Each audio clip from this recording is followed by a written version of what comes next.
Guérit TV Monde, c'est votre média, c'est votre canal. Ensemble, faisons grandir l'information libre et de proximité.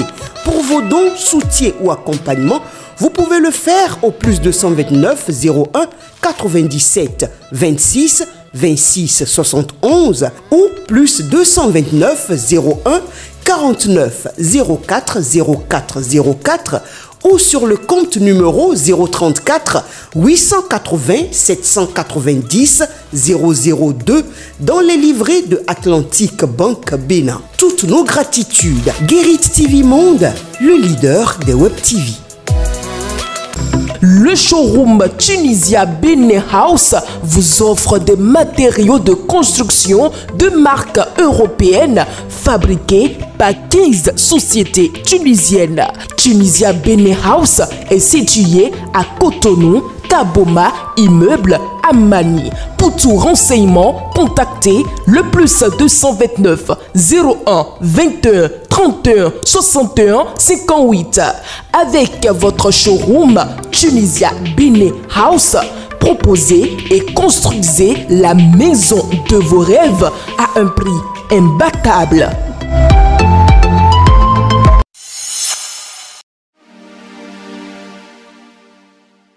Nous sommes lundi 18 août 2025. Amis internautes de Guérit TV Monde et lecteurs de Matin Libre, bonjour et bienvenue à la présentation de la une de votre journal. En sa manchette, le canard placade une note politique. Bénin, présidentielle 2026. Ces candidats potentiels de l'opposition. Alors qu'il n'a pas réussi à présenter un duo présidentiel pour l'élection de 2021, malgré de nombreuses tentatives, le Parti Les Démocrates travaille activement en vue de l'élection de 2026. Bien que les Béninois s'attendent à une désignation évidente d'un duo connu pour relever ce défi, il est également envisageable que d'autres surprises se présentent lors du choix final. Veille citoyenne, Médis Agberounkon, un défenseur de la constitution béninoise. Loin de la scène politique, le compatriote Médis Agberounkon mène une veille citoyenne en vue du respect de la loi fondamentale du Bénin. En effet, des actes officiels, surtout des décrets gouvernementaux, ont été repris ou corrigés suite à des décisions rendues par la Cour constitutionnelle en faveur de cet intellectuel dont beaucoup de recours ont été prospérés. Nous poursuivons cette présentation.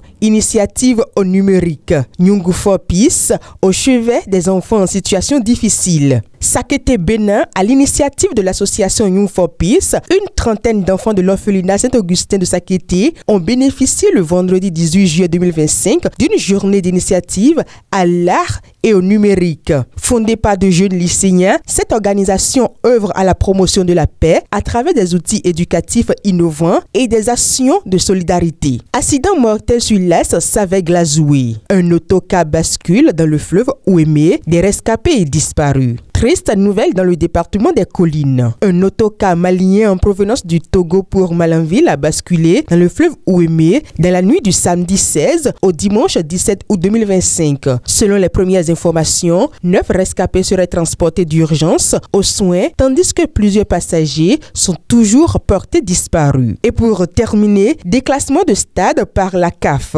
Stade GMK, la rupture rattrapée par la patrouille. Le public sportif béninois a trop vite crié la victoire. La fin du déclassement du stade GMK de Kourounou n'est pas pour maintenant. L'euphorie qui a suivi la publication de la liste des stades approuvés par la Confédération africaine de football CAF susceptibles de recevoir les rencontres des CAN U17, U20, U23 et des tours qualificatifs de la Coupe de la Confédération CAF et Champions League chez les hommes a été de courte durée pour les Béninois. Ainsi prend fin cette présentation. Merci de nous avoir suivis. À demain.